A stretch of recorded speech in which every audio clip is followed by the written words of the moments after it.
Hi everyone. எனது அன்பார்ந்த அன்பு நெஞ்சங்களுக்கு எனது அன்பு கலந்த அன்பார்ந்த வணக்கங்கள். ஓகேங்க, எல்லாருக்கும் பொங்கல் செலிப்ரேஷன் நல்லதா நடந்து முடிஞ்சிருக்கும் அப்படிங்கிற நம்பிக்கை எனக்கு எப்பவும் உண்டுங்க. ஏன் அப்படின்னா, தை பிறந்தால் வழி பிறக்கும் அப்படிங்கிற ஒரு பழமொழி இருக்கு. ஸோ பழமொழியில கொஞ்சம் நான் நம்புறேன். ஏன் அப்படின்னா, இப்போ தை பிறந்தால் வழி பிறக்கும் அப்படிங்கிற ஒரு காரணம் கண்டிப்பா எல்லாருடைய வாழ்க்கையும் நடந்திருக்கும். என்ன தெரியுங்களா? இப்போ ஃபார் எக்ஸாம்பிள் ஒரு சில நபர்கள் எடுத்துக்கோங்களேன். ஒரு சில நபர்களுக்கு பாத்தீங்கன்னா ஒரு பல நாள், ஓகேங்களா, ஒரு பல நாள் ஒரு ட்ரீம் அவங்களுக்கு தேவைப்படும். ஒரு ட்ரீமை நோக்கி பயணம் பண்ணியிருப்பாங்க. நம்மளுக்கு இந்த விஷயம் நடந்திருந்தா நம்மளோட லைஃப் செட்டில் ஆயிருக்குமே, நம்மளுக்கு ஒரு கம்ஃபர்ட் ஜோன் ஏற்படுத்திருக்குமே, நம்மளுக்கு ஒரு சேஃப்டி கிடைச்சிருக்குமே, ஸோ இது இருந்தா நல்லா இருந்திருக்குமே அப்படின்னு சொல்லிட்டு பல பேர் ஒரு விஷயத்தை நோக்கி பயணம் பண்ணியிருப்பாங்க. அது இந்த தை பொங்கல்ல சக்சஸ் ஆயிருக்கும். ஸோ அதை பொங்கலோட சேர்ந்து அந்த சக்சஸையும் பார்த்தீங்கன்னா அவங்க கொண்டாடி இருப்பாங்க. கண்டிப்பா நடந்திருக்கும், நடக்காம போகிறதுக்கு வாய்ப்பே கிடையாது. ஏன்னா பர்டிகுலரா மென்ஷன் பண்ண சொல்லல, ஆனா பட் இருந்தாலும் இந்த தை பொங்கல்ல நிறைய நபர்களுக்கு இது நடந்திருக்க வாய்ப்பு உண்டு. ஆண் பெண் சந்தை யாரா இருந்தாலும் சரி இது நடந்திருக்க வாய்ப்பு உண்டு. ஓகேங்களா, இது பாசிட்டிவ். நெகட்டிவ் என்ன அப்படின்னா, அதாவது ஒரு சில பேருக்கு ஒரு ப்ராப்ளம் அவங்கள சுத்திக்கிட்டே இருக்கும். ஏதாவது ஒரு ப்ராப்ளம், ஓகேங்களா, அந்த ப்ராப்ளம் பாத்தீங்கன்னா அவங்களுடைய ட்ரீமை கொஞ்சம் அஃபெக்ட் பண்றதா இருக்கலாம். என்னடா இந்த ப்ராப்ளம் கிளியர் ஆனா பரவாயில்லையே, இது தேவையில்லாம டிசப்பாயிண்ட் பண்ணுது, என்னை ஃபோக்கஸ்ல இருந்து கொஞ்சம் தள்ளி வைக்குது, ஏன்னா சரியா என்னுடைய ட்ரீம்ல ஃபோக்கஸ் பண்ண முடியல அப்படின்னு சொல்லிட்டு ஒரு ப்ராப்ளம் பாத்தீங்கன்னா இவங்கள காலை சுத்திக்கிட்டே இருந்து, காலை சுத்தின பாம்புங்கிறாங்க பதில் அந்த மாதிரி சுத்திக்கிட்டே இருந்திருக்கும். ஸோ அந்த மாதிரி ஒரு சிலருடைய ப்ராப்ளமும் பாத்தீங்கன்னா இந்த பொங்கல் நாள் அன்னைக்கு கிளியர் ஆயிருக்க வாய்ப்பு உண்டு. கண்டிப்பா இந்த ரெண்டு விஷயத்துல எல்லாருக்கும் கண்டிப்பா ஏதோ ஒண்ணு நடந்திருக்குங்க. அதுல எந்த ஒரு மாற்று கருத்தும் கிடையாது. அதனாலதான் தை பிறந்தால் வழி பிறக்கும் அப்படின்னு சொல்லியிருக்காங்க. சரிப்பா, மத்தவங்களுக்கு சொல்றேன், உனக்கு என்னப்பா அப்படின்னு நீங்க கேட்டீங்களா? எனக்கு இப்போ வரைக்கும் நார்மலா தான் போயிட்டு இருக்கு. எனக்கும் சம் இஷ்யூஸ் இருக்கு, ஓகேங்களா. ஸோ அது கிளியர் ஆயிரும்னு நான் நினைக்கிறேன். அந்த மாதிரி என்ன இந்த பொங்கல் பார்த்தீங்கன்னா நார்மலா தான் போச்சு. நார்மலா ஒரு என்ஜாய் மூமெண்டா, என்ன சொல்றது, செலிப்ரேட் மூமெண்டா போயிடுச்சுங்க. சரிங்களா, என்னோட விஷயம் இப்படி.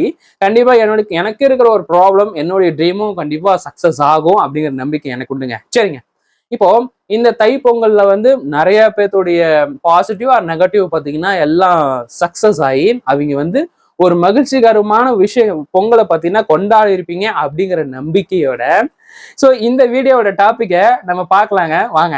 டடன் டடன் டடன் டடன் டடன்.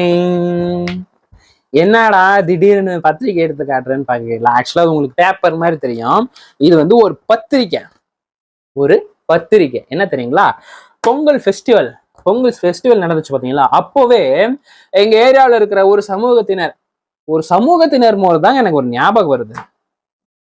சமூகத்தினர் அவ்வளவுதான், ஒருத்தருடைய கலாச்சாரம். புரிஞ்சுதா? குஜராத்ல இருக்கிற ஒரு கலாச்சாரம், தமிழ்நாட்டுல இருக்கிறது ஒரு கலாச்சாரம். இந்த மாதிரி அந்த ஸ்டேட்டுக்குள்ள இருக்கிற ஒரு சமூகத்தினர் பண்ற ஒரு கலாச்சாரம். முடிஞ்சுதா? ஆனா ஒரு சமூகத்தினர்னா அது எல்லாருக்கும் எப்படி புரிஞ்சுக்கிறாங்கன்னா சத்தியமா தெரியலங்க. சீரியஸா, ஒரு சமூகத்தினர் சேர்ந்தவர் ஒரு விஷயம் பண்ணிட்டு இருக்காங்கன்னு தான் சொல்றோம். ஆனா அதுவே பாத்தீங்கன்னா நிறைய பேர் தப்பா புரிஞ்சுக்கிறாங்க. ஃபார் எக்ஸாம்பிள் சொல்றேன் பாருங்க, பசும்பொன் முத்துராமலிங்க தேவர். இதுல ஒரு சில பிடிச்ச மாதிரி ஒரு சில பேர் பசும்பொன் ஐயா அப்படின்னு சொல்லுவாங்க, ஒரு சில பேர் முத்துராமலிங்க ஐயா அப்படின்னு சொல்லுவாங்க, ஒரு சில பேர் தேவர் ஐயா அப்படின்னு சொல்லுவாங்க.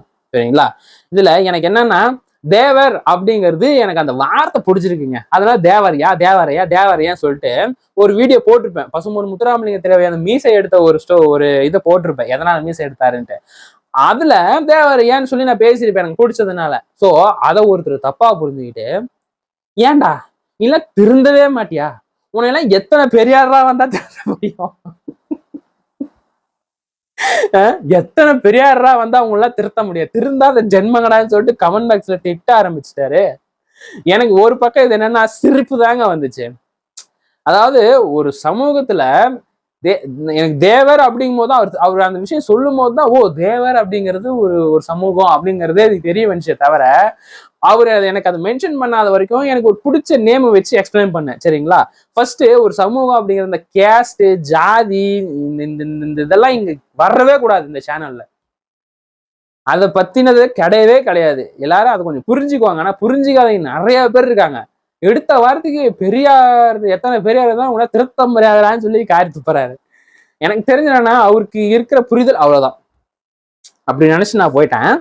அதை விடுங்க, டாபிக் வேற போகுது. சரி, ஓகே ஓகே, இதுக்கு வருவோம். இப்போ இந்த இந்த பத்திரிக்கை பார்த்தீங்கன்னா அந்த பொங்கல் அன்னைக்கு கரெக்டா பாருங்க, போகி பண்டிகை, தைப்பொங்கல், மாட்டுப்பொங்கல், உழவர் திருநாள், இந்த 4 நாள் கரெக்டா பிளான் பண்ணி பத்திரிக்கை அடிச்சுட்டாங்க. சரிங்களா? சரி, இதுல பாத்தீங்கன்னா அதாவது என்னன்னா, சேலம் மாவட்டம் ஜாரிகொண்டலாம்பட்டி ஸ்ரீ ராமலிங்க சவுண்டேஸ்வரி அம்மன் திருவிழா அழைப்புதல் 2024. இந்த ஃபெஸ்டிவலுக்கு உண்டான இந்த அழைப்புதல் இருக்கு பாத்தீங்களா, இது என்னால ஃபுல்லா அந்த 4 நாள் எனக்கு கவர் பண்ண முடியல. ஏன்னா இவங்களோட ஸ்பீடுக்கும் இவங்களுடைய பர்ஃபெக்ட் டைமுக்கும் என்னால் ஈடு கொடுக்கவே முடியல. சரிங்களா? அதனால மச் மோர் இம்பார்ட்டன்ட் மூமெண்ட்டை மட்டும்தான், ரொம்ப ரொம்ப முக்கியமான விஷயத்த மட்டும் தாங்க கவர் பண்ணியிருக்கேன். ஸோ அதை நம்ம 1 by 1 பார்க்கலாங்க. ஒவ்வொரு டேவா, ஒவ்வொரு நாளும் ஒவ்வொரு இது நிகழ்ச்சி நிரல் போட்டிருக்காங்கல்ல, அதை நம்ம பார்க்கலாம். ஓகே, டே ஃபர்ஸ்ட், சோபகிருது வருடம் மார்கழி மாதம் 21ஆம் தேதி, அதாவது 14/1/2024 ஞாயிற்றுக்கிழமை போகி பண்டிகை அன்னைக்கு இரவு 7 மணிக்கு பண்டாரம் கட்டி அம்மனை அழைத்து வருதல். ஆக்சுவலா பண்டாரம் அப்படின்னா ஒண்ணு இல்லைங்க, மஞ்சள் இருக்குல்ல, ஸோ அது பண்டாரம் அப்படின்ட்டு அதுக்கு ஒரு பேர் வச்சிருக்காங்க, மரியாதை நிமித்தமா. மஞ்சளை தான் பண்டாரம் அப்படின்னு சொல்றாங்க. அதாவது சாமி கிட்ட வச்சு பூஜை பண்ண ஒரு விஷயம். சரி, இப்போ இந்த 14ஆம் தேதி ஞாயிற்றுக்கிழமை இந்த ஃபங்க்ஷன் ஸ்டார்ட் பண்றாங்களா, அன்னைக்குதான் ஸ்டார்டிங்கு. இதுக்கு ஒரு இடத்த அவங்க ரெடி பண்ண ஆரம்பிக்கலங்க, அந்த ஏரியாவே ரெடி பண்ண ஆரம்பிச்சிட்டாங்க. பயங்கரமா ரெடி பண்ண ஆரம்பிச்சிட்டாங்க. ஆக்சுவலா நான் இதை ஷார்ட்ஸா தான் போடலான்னு பார்த்தேன். எப்படி இருந்தேன்னா இப்படி ஆயிட்டேன் அப்படின்னு அந்த ஷார்ட்ஸா தான் போடலான்னு பார்த்தேன். பட் இருந்தாலும் ஒரு பிட்டு வைக்கலாமேன்னு சொல்லி விட்டுருக்கேன். ஸோ அந்த ஏரியாவே பார்த்தீங்கன்னா பக்காவா கிளீன் பண்ணி அந்த இது போட்டு அடான்ஸ் போட்டு சேரி செட்டு கட்டி பக்காவா ரெடி பண்ணிட்டாங்க.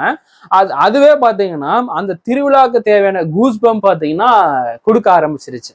ஓகேங்களா? ஸோ அது பார்த்தீங்கன்னா பக்காவா செட் ஆயிருச்சுங்க. ஆக்சுவலா இரவு 7 மணிக்கு, அதாவது என்னது, அம்மனை அழைத்து வருதல், பண்டாரம் கட்டி அம்மனை அழைத்து வருதல்னு போட்டிருந்தாங்க இல்லைங்களா? சரி, 7 மணின்னா சரி முன்ன பின்ன ஆகும், ஏன்னா ஒரு மிகப்பெரிய திருவிழா. சரிங்களா? அப்படி இருக்கும் பட்சத்துல ஒரு டைமிங் கொஞ்சம் முன்ன பின்ன ஆகும் அப்படின்னு சொல்லிட்டு நான் என்ன பண்ணேன், ஒரு 8:30 மணிக்கு மேல போனேன். 8:30 மணிக்கு மேல போனேன். அங்க இருக்க ஒரு என்ன இல்லைங்க, இந்த மாதிரி ஃபங்க்ஷன் ஸ்டார்ட், அம்மனை அழைத்து வருதல், அதனால வந்தேங்க. அதுக்கு இன்னார்த்துக்கு ஃபங்க்ஷன் 7 மணிக்குங்க, அதெல்லாம் முடிஞ்சிருச்சு, இடத்த காலி பண்ணு, டேக்ஸ் எல்லாம் கழுவியாச்சு, போ. ஏன்னா அவங்களுக்கு லேட்டு பார்த்தீங்கன்னா மேக்சிமம் 10 நிமிஷம் இல்லைன்னா 1/4 மணி நேரம், அதுவே அவங்களுக்கு லேட்டு. அதை மீறி டைமிங் பார்த்தீங்கன்னா பயங்கரமா கீப் அப் பண்ணாங்க. 8:30 மணிக்கு போய் கறி பூசிக்கிட்டு தான் வந்தேன். சரிங்களா? சரி, ஓகே, இது விட்டுட்டோம். அடுத்தது விடக்கூடாதுன்னு சொல்லிட்டு அடுத்த நாள், அதாவது 15/1/24 திங்கட்கிழமை பார்த்தீங்கன்னா ஸ்ரீ மகா சக்தி அழைத்தல் அப்படின்னு சொல்லிட்டு ஃபங்க்ஷன். சரி, இது விடக்கூடாதுன்னு சொல்லிட்டு சுத்தி திரிஞ்சிட்டு இருந்தேன். அதுவும் ஓரளவுக்கு பார்த்தீங்கன்னா கவர் பண்ணியிருக்கேன். பாருங்க, என்னது ஸ்ரீ மகா சக்தி அழைத்தல் அந்த ஃபங்க்ஷன், செகண்ட் டே ஃபங்க்ஷன் பாருங்க எப்படி இருக்குன்ட்டு.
அங்கே கொஞ்சம் ஓட்ட மார்க்கிங் பண்ணுறது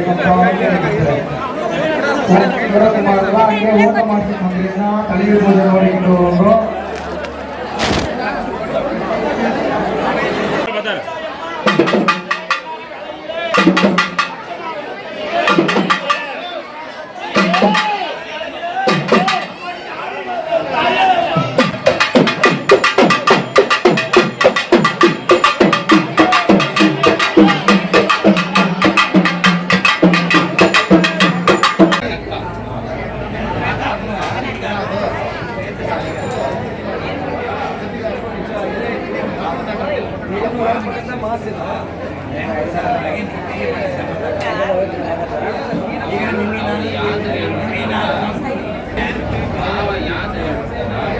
ஓகேங்க, ஓரளவுக்கு பெட்டர் அப்படின்னு நான் நினைக்கிறேன். சரிங்களா?